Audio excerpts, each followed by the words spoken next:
Welcome back to another quick guide. Today I'll teach you how to use camera shake effect in CapCut. And it's literally an easy process. Make sure to watch until the end of the video to know how it's done.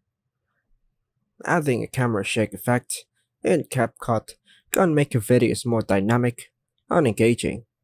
Here's a step-by-step guide on how to use the camera shake effect in CapCut on your Android device.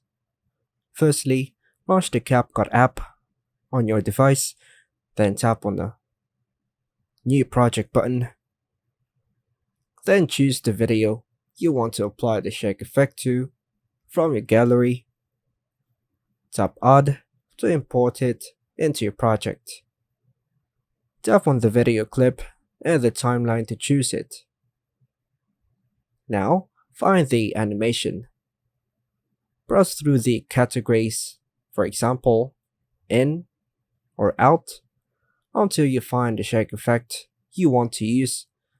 So, go to In section, then find the shake effect, tap on it, then go to Out, then find the shake effect, tap on the desired shake effect to preview it.